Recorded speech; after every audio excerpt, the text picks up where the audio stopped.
Bonjour à tous. J'espère que vous allez bien. Alors nous allons aujourd'hui encore nous régaler de la parole de Dieu. Et j'ai demandé à Sean de me prêter main forte, mais pas tout de suite Sean. Sean. Voilà. Je vais vous parler aujourd'hui d'une petite fille.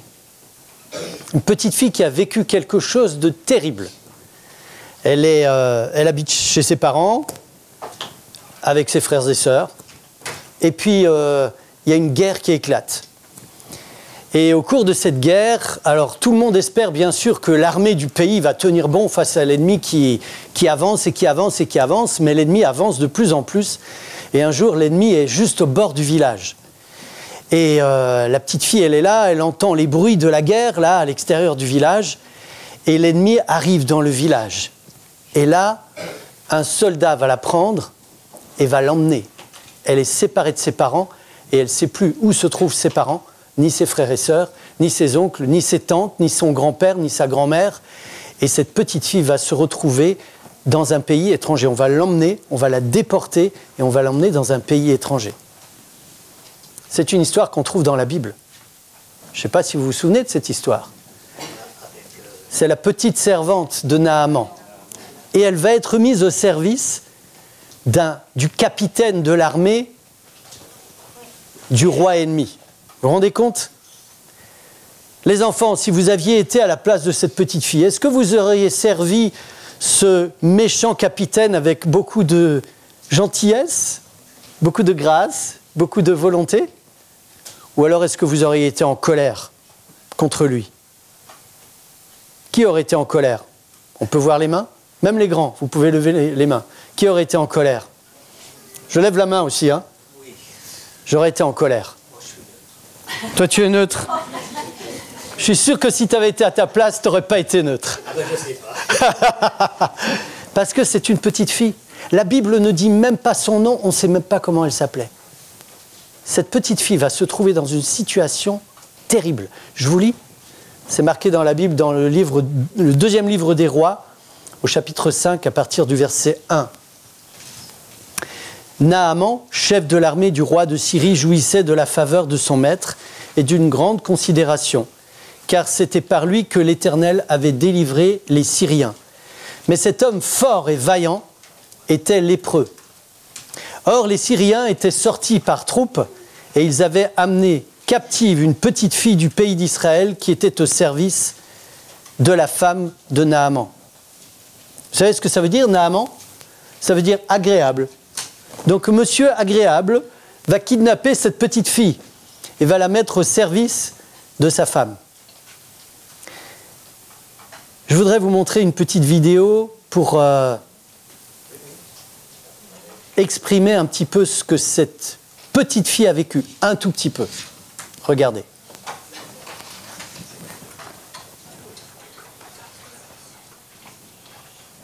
Ça se passe aux Jeux Olympiques de Barcelone en 1992. On peut peut-être couper les lumières.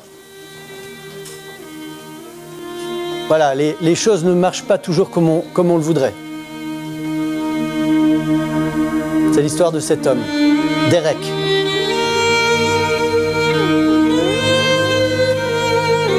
Vous voyez qu'il se prépare pour une course. C'est du sérieux, hein, c'est les Jeux Olympiques. Il concourait pour les 400 mètres. Il pensait avoir une médaille. Et les voilà qui partent.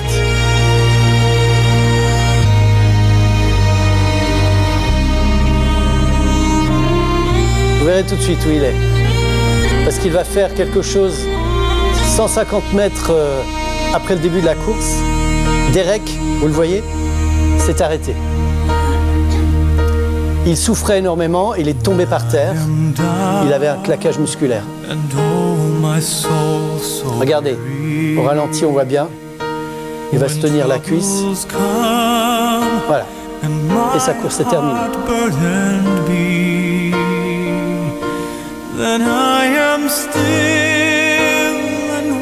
Et pour lui, c'est impossible de continuer à courir.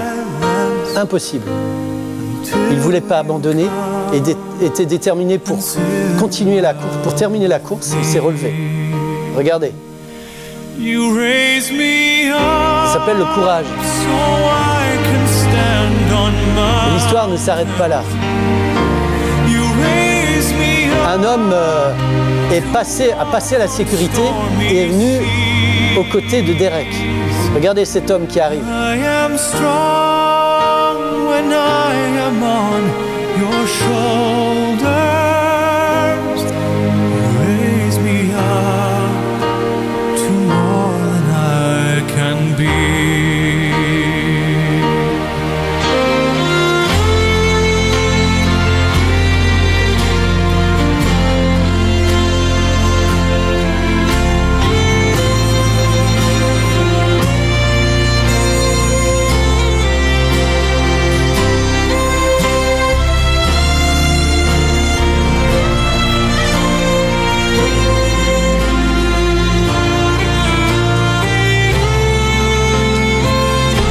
Ensemble, le Père et le Fils ont continué.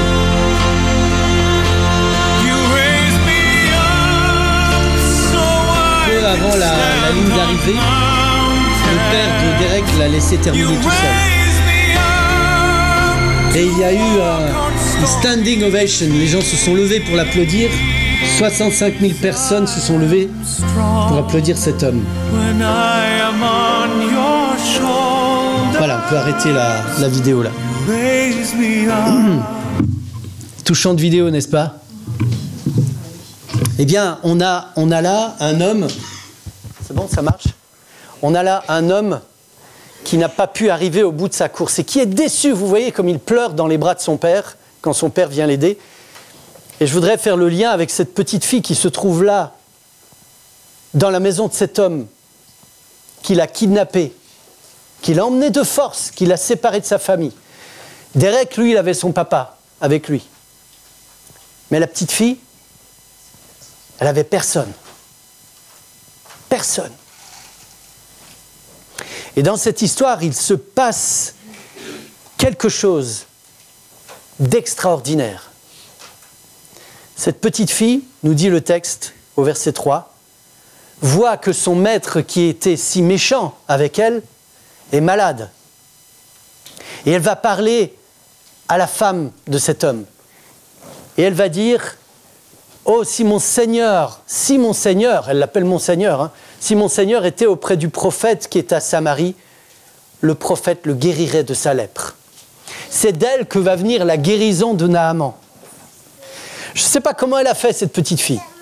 Moi, j'aurais été en colère contre cet homme et j'aurais refusé de travailler pour lui. J'aurais essayé de m'enfuir. J'aurais fait une fugue. J'aurais mis tout ce que je peux au point pour pouvoir retrouver ma famille, mon village, mon pays. Mais je ne serais jamais resté auprès de cet homme. Et cette petite fille, elle va rester et elle va aider cet homme. Elle va lui permettre de guérir. Qu'est-ce qui lui a permis de faire ça? D'où lui vient cette force? Alors, je voudrais, oui, bien sûr, c'est le Seigneur qui l'a aidé, mais je voudrais être plus précis, beaucoup plus précis. Vous savez comment ça s'appelle, la réaction que cette petite fille aurait eue? La colère? Le ressentiment? Vous diriez quoi, les enfants? Hein? Tu dirais quoi? Tu sais pas? Hein? Peut-être, on ne sait plus quoi dire. Hein? Peut-être. La Bible appelle ça le péché.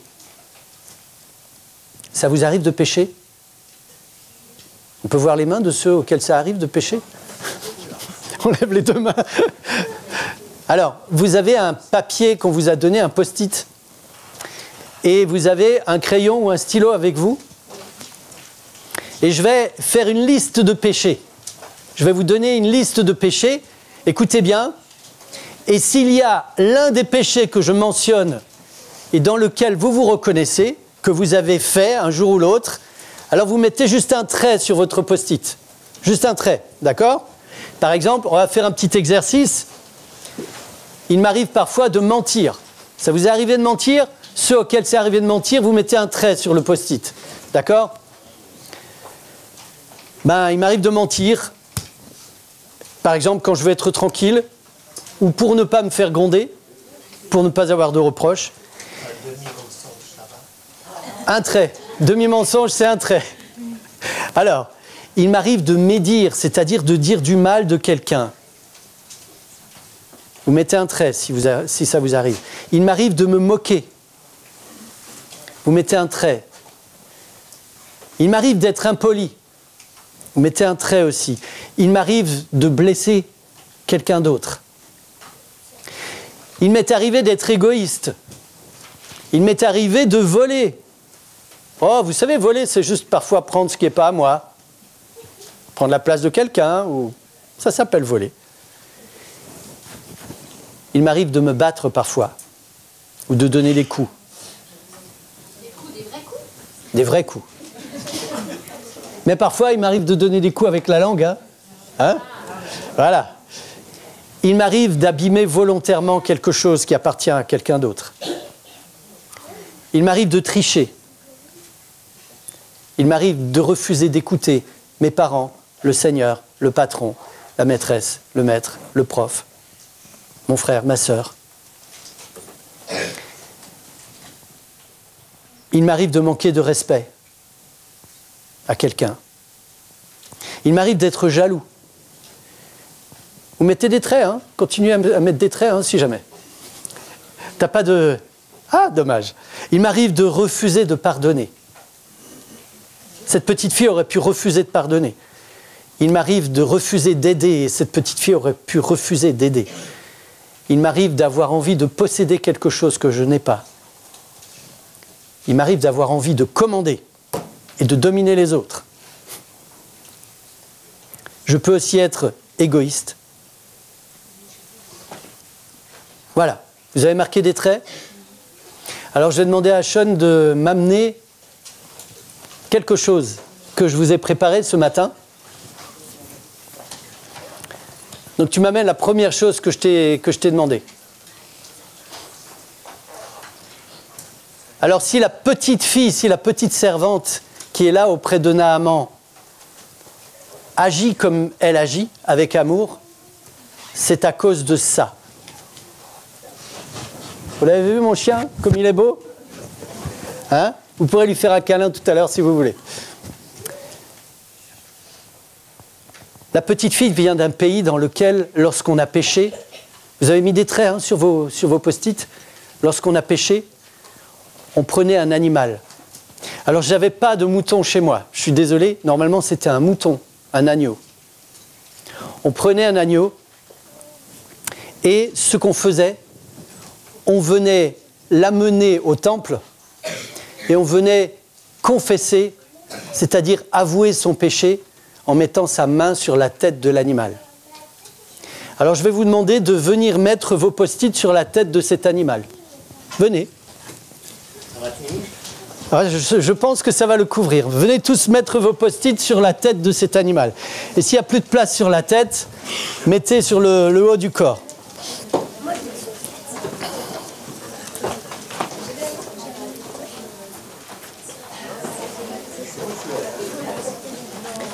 Venez, venez.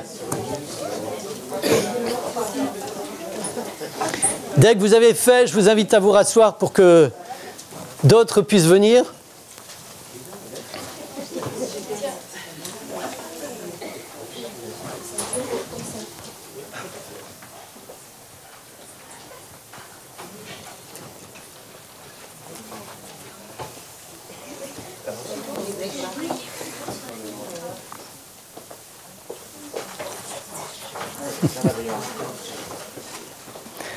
Voilà, merci beaucoup. N'hésitez pas.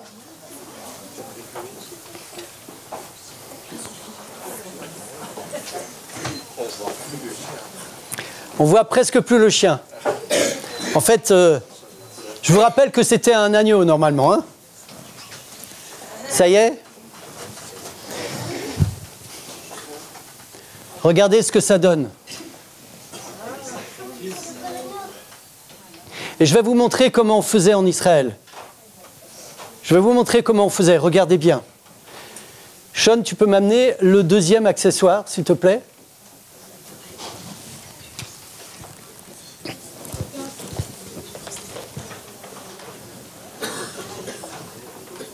Merci.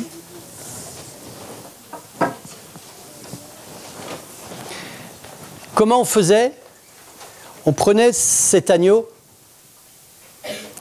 et avec... vous savez, quand on reconnaît son péché, ça vous est déjà arrivé de reconnaître que vous avez fait une faute? Vous êtes dans quel état? Parfois on pleure, on regrette beaucoup. Surtout quand on voit les conséquences que ça a. Quand on réalise ce qu'on est, ça fait mal. L'Israélite venait, il prenait l'animal et il mettait ses deux mains sur sa tête et il appuyait sur sa tête en confessant son péché. L'animal était écrasé par le péché. Et une fois qu'il avait confessé sa faute, l'Israélite prenait un couteau, il prenait l'animal et il lui coupait la gorge. Et cet animal mourait. Pour dire à quel point le péché, c'est quelque chose qui nous blesse, c'est quelque chose qui nous tue, et ce péché était transféré à cet animal. C'est l'animal qui payait à ma place. Et vous savez, cette petite servante, elle a vécu ça. Elle a vu ses parents faire ça. Elle savait ce que c'était. Elle savait que quand on a péché, quand on a fait du mal, on peut être pardonné. Il y a quelqu'un qui paye à notre place. Et c'est pour ça que quand elle voit Naaman malade, même si elle est prisonnière, elle sait qu'il y a du pardon, cette petite fille. Vous vous rendez compte? Et son amour est plein de l'amour de Dieu dans son cœur, et probablement qu'elle a dû déposer sa colère entre les mains du Seigneur. Probablement qu'elle a dû faire comme vous. J'aurais aussi pu mettre un post-it, je vous rassure, vous n'êtes pas les seuls. Je vois qu'il y a des post-it avec plein de traits. J'aurais eu aussi, moi, plein de traits. Et cette petite fille a probablement déposé, elle ne pouvait pas le faire, elle n'avait pas d'agneau sous la main. Mais elle savait qu'elle pouvait dire ça à son Dieu et recevoir le pardon. Et quand on est pardonné, on est libre d'aimer. Et cette petite fille va vers la femme de Naaman et lui dit « Mais moi, je connais quelqu'un qui peut guérir Naaman. » Et Naaman va être guéri grâce à cette petite fille. Grâce au fait qu'elle savait qu'elle peut être pardonnée par Dieu et que quelqu'un paye à sa place. Maintenant, je vous invite à prendre un autre tableau. Je vais mettre cet animal de côté. Heureusement que ce n'est qu'une peluche, n'est-ce pas, Vous vous imaginez à la place de cet animal? Je vous invite à prendre un autre texte qui se trouve dans Matthieu 26, versets 36 à 46, et vous verrez ce que cet animal représentait en fait. Matthieu 26, versets 36 à 46.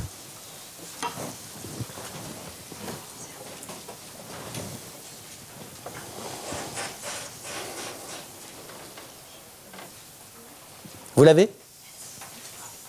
26, versets 36 à 46. Là-dessus, Jésus alla avec eux dans un lieu appelé Gethsémane, et il dit aux disciples, « Asseyez-vous ici pendant que je m'éloignerai pour prier. » Il prit avec lui Pierre et les deux fils de Zébédée, Jacques et Jean, et il commença à éprouver de la tristesse et des angoisses.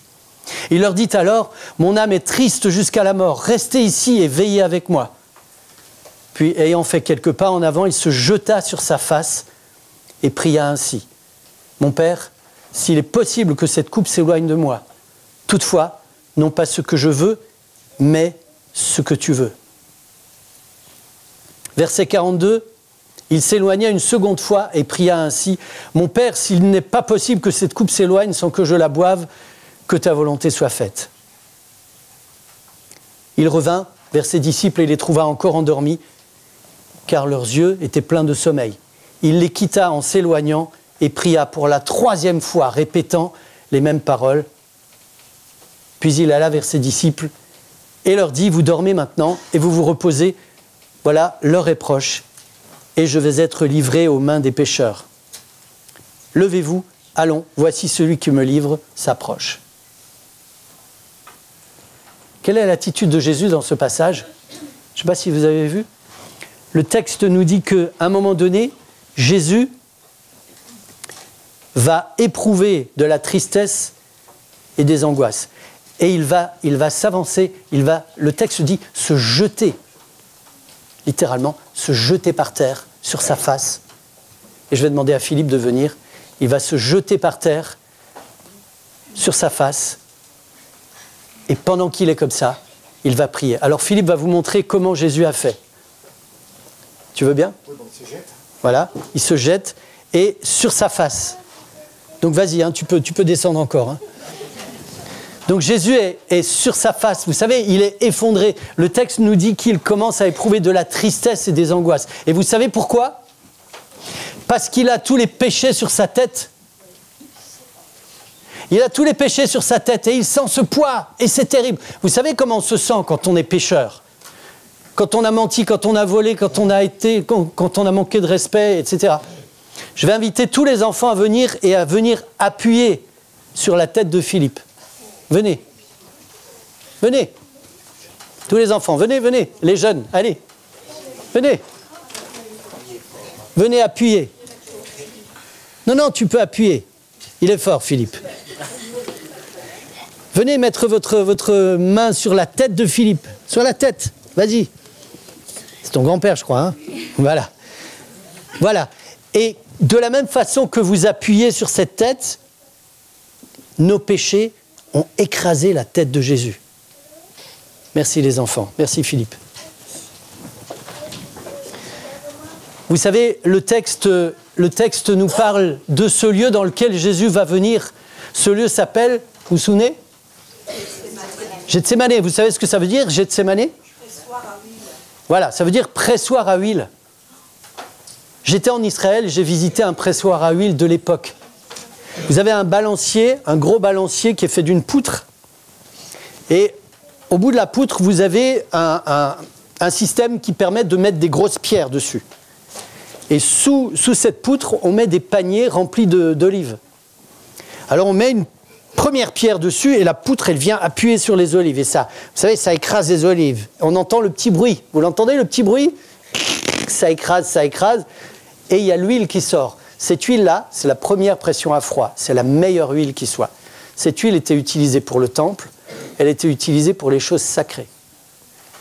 Et puis on rajoute des pierres. Encore une grosse pierre. Et là, on presse encore. Et ça presse. Et on sent que ça appuie. C'est la deuxième pression à froid. C'était l'huile qu'on utilisait pour tous les jours. Et puis, on met encore une pierre. Et là, ça presse tout, ça casse les noyaux. Et là, il sort la troisième pression à froid. Cette huile était utilisée pour huiler les pièces qu'il fallait huiler. Ce n'était pas pour la consommation. Mais ce lieu s'appelle Gethsémané parce que Jésus a été pressé. Pressé, sa vie est sortie à cause du péché. Vous savez, quand l'Israélite venait et appuyait sur la tête de cet animal, en confessant son péché, c'est vraiment ce que nous avons fait pour Jésus. Jésus est mort parce que nos péchés ont fait sortir sa vie de lui-même. Et cette petite fille, la petite servante de Naaman, cette petite fille-là, elle a vécu ça. Elle sait qu'un jour, il y aura un sauveur.